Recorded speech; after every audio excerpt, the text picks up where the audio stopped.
Hello everyone, welcome to my channel Vijaya's life. आज की story में हम बात करेंगे कल्पना सरोज जी के बारे में। आज हम जानेंगे इनकी ज़िंदगी का अब तक का सफ़र, जो कि रोज़ के 2 रुपये और महीने के 60 रुपये कमाने से शुरू किया था और आज ये 2000 करोड़ की मालकिन है। कल्पना सरोज जी, जिन्हें पढ़ाई करने का मौका नहीं मिला, 12 साल की उम्र में इनकी शादी कर दी गई।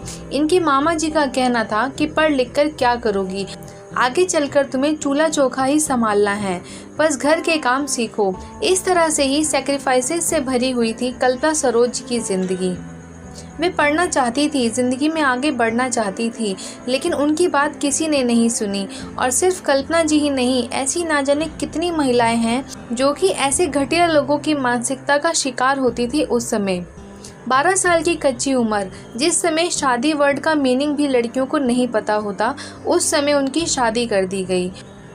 और शादी के बाद जिस तरह से लड़की का उसके ससुराल में सम्मान किया जाता है, वह उन्हें कभी नहीं मिला। कल्पना सरोज जी ने अपने ससुराल में बहुत मुश्किल वक्त देखा। वहाँ उनके साथ बहुत बुरा व्यवहार किया जाता था, उन्हें मारा पीटा जाता था, उन्हें गंदी गंदी गालियाँ दी जाती थी, उनके माता पिता के बारे में भी घटिया बातें करी जाती थी। कभी खाने में नमक या मसाला ज़्यादा हो जाता था तो उनकी माँ को गालियाँ दी जाती थी कि यही सिखाया है तुम्हारी माँ ने। हर लड़की का यही सपना होता है कि उसकी शादी जिससे भी हो, वे उसका ख्याल रखे और उसकी जिम्मेदारी को समझे, लेकिन कल्पना जी के साथ ऐसा बिल्कुल भी नहीं था। उन्हें तो मानो आदत सी हो गई थी कि घर का काम चाहे जितने भी अच्छे से कर लो, लेकिन गालियाँ तो फिर भी पड़ेंगी। ना ढंग से खाने को मिलता था और ना ही ढंग के कपड़े पहनने को मिलते थे, और इतनी छोटी सी उम्र में घर का सारा काम करना पड़ता था। यहाँ तक कि कल्पना जी को बाल बनाने की भी परमिशन नहीं थी। वे जब भी अपने बाल बनाती थी तो उनके जेठ उनसे कहते थे कि ये बाल बनाकर कहीं नाचने जाना है क्या। कितनी घटिया सोच रखते थे कुछ लोग, मतलब आप खुद इस बात का अंदाज़ा लगा सकते हो। ऐसे करते करते 6 महीने बीत गए। एक दिन कल्पना सरोज जी के पिताजी उनसे मिलने के लिए आए। जैसे ही कल्पना जी ने अपने पिताजी को देखा, वे उनसे लिपटकर फूट फूट कर रोने लगी। और कल्पना जी के पिताजी ने भी जब अपनी बेटी की ऐसी हालत देखी तो वो भी बहुत रोए। उन्होंने तुरंत फैसला लिया कि अब उनकी बेटी इस घर में नहीं रहेगी, और वे कल्पना जी को अपने साथ लेकर उनके घर ले आए। उनके पिता उनकी हालत देख रहे थे कि मेरी बेटी कितनी चंचल और खुश स्वभाव की थी और आज इसे क्या हो गया है। कल्पना जी के पिताजी ने उन्हें समझाया कि जो कुछ भी हुआ उसे एक बुरा सपना समझकर भूल जाओ, आगे तुम्हारी पूरी जिंदगी पड़ी है, बस उसके बारे में सोचो। कल्पना जी को अपने साथ लाने के बाद लोगों और समाज ने उनके पिता का विरोध किया। लोग उनके बारे में गलत गलत बातें फैलाने लगे, कहने लगे कि कैसा बाप है जिसने अपनी बेटी का घर तोड़ दिया। और कल्पना जी को तो मानो गलत नज़रों से ही देखने लगे कि ये लड़की तो गलत है क्योंकि ये अपना ससुराल छोड़कर मायके में आकर रह रही है। क्योंकि पुराने लोगों की महान संस्कृति कहती है कि बेटी अगर घर से डोली में से विदा होती है तो ससुराल से ही उसकी अर्थी उठनी चाहिए, भले ही वह वहाँ घुट घुट कर मर जाए। ऐसी परंपरा चली आ रही है। लोग कल्पना जी के माता पिता जी को उल्टा सीधा बोलने लगे, कल्पना जी को कोसने लगे।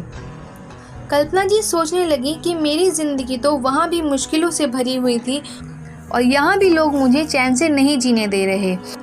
कल्पना जी के पिताजी उन्हें आगे पढ़ाना चाहते थे, लेकिन ये भी नामुमकिन सा हो गया था। कल्पना जी को कुछ समझ नहीं आ रहा था कि आगे अब क्या होगा। वे अंदर से टूट चुकी थी। उन्हें लगा कि ऐसी ज़िंदगी जीने से तो अच्छा है कि मैं मर जाऊं, और उन्होंने पॉइज़न पी लिया, खुद को ख़त्म करने की कोशिश करी, लेकिन डॉक्टरों की काफ़ी कोशिश करने के बाद वे बच गई। और ज़िंदा बचने के बाद लोग उनसे मिलने आने लगे। कल्पना जी के पिताजी एक पुलिस हवलदार थे और पुलिस स्टेशन से कई लोग उनसे मिलने आए, लेकिन किसी ने भी उन्हें प्यार से नहीं समझाया, बल्कि सब ये कहने लगे कि तुम ये क्या करने चली थी। अगर तुम मर जाती तो सब कहते कि महादेव की बेटी ने ज़रूर कुछ गलत किया होगा, तभी उसने ये कदम उठाया है। कल्पना जी लोगों की ऐसी सोच सुनकर बहुत हैरान हो गई और ये सोचने लगी कि लोगों को हमारे दुख से कोई लेना देना नहीं है, वे तो बस हमें बदनाम ही करना चाहते हैं। किसी को कोई फ़र्क नहीं पड़ता कि आप कितनी तकलीफ़ में हो।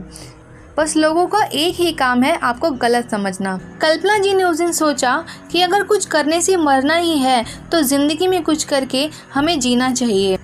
और उस दिन उन्होंने खुद से वादा किया कि अब मुझे अपनी ज़िंदगी में कुछ करना है और अब मैं मरने के बारे में बिल्कुल भी नहीं सोचूंगी। बस अपनी लाइफ को अब मैं बदल कर रहूँगी।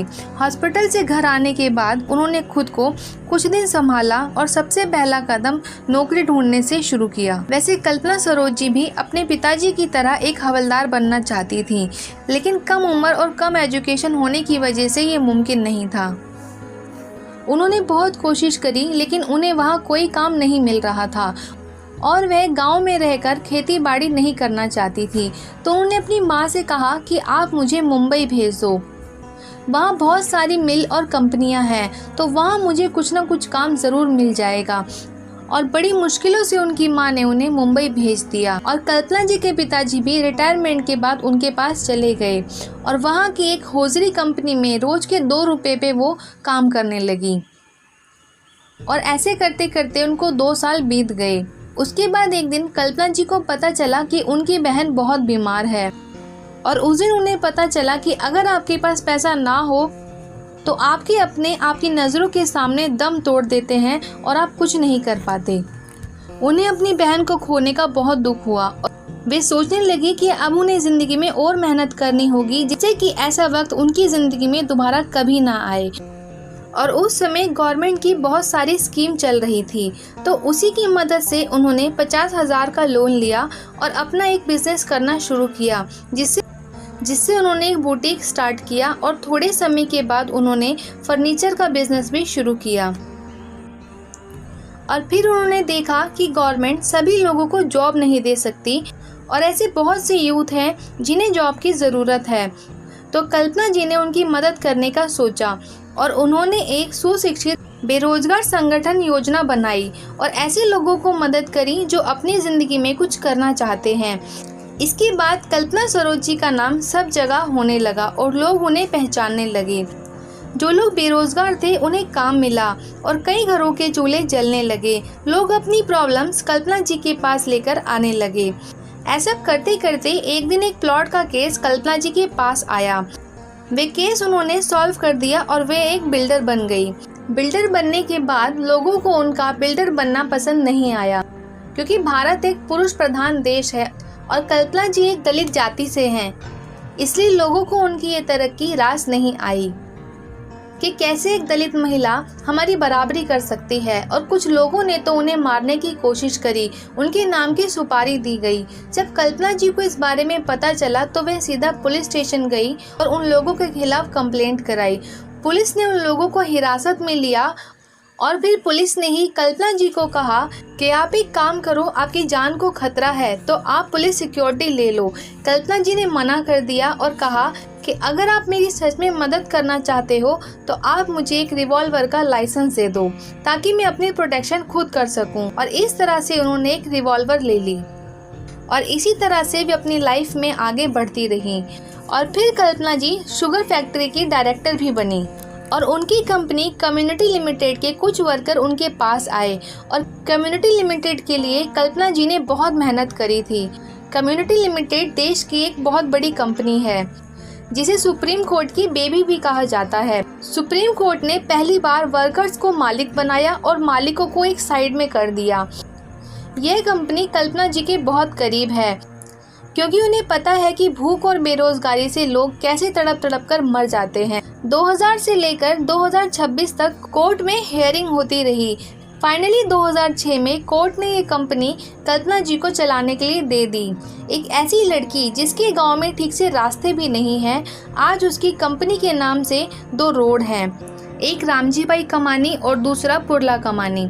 एक वक्त ऐसा भी था जब रास्ते पर कहीं जाने के लिए उनके पास 60 पैसे तक नहीं होते थे और पुरला से लेकर चंबूर तक वो पैदल चलकर जाती थी, क्योंकि बस की टिकट के लिए उनके पास 60 पैसे तक नहीं होते थे। और आज वही लड़की लग्जरी गाड़ियों में घूमती है। मुंबई में आने के बाद जिसके पास अपना एक घर तक नहीं था, वह गुजराती फैमिली के घर में रहती थी और आज बिल्डर बनने के बाद वो आज लोगों को घर बेच रही है। ₹2 से लेकर 2000 करोड़ तक का ये सफ़र उस समय शुरू किया गया था जब लोगों के पास ज़्यादा कुछ करने के लिए नहीं होता था। लेकिन आज का समय बदल चुका है। दुनिया में करने के लिए बहुत कुछ है। कल्पना जी सिर्फ 9th क्लास तक पढ़ी हैं, लेकिन इसके बावजूद भी वे आज IIM की गवर्नेंस हैं। मेरी आज की ये वीडियो खासकर हमारे उन युवा यूथ के लिए है जो अपनी ज़िंदगी में कुछ करना चाहते हैं। बस अपनी सच्ची मेहनत और हौसला रखो, एक दिन आपकी भी जीत ज़रूर होगी। आई होप आपको आज की वीडियो अच्छी लगी हो। आप अपनी राय कमेंट सेक्शन में बता सकते हैं। प्लीज़ अगर वीडियो अच्छी लगी हो तो इसे लाइक करना, मेरे चैनल को सब्सक्राइब करना। Thank you.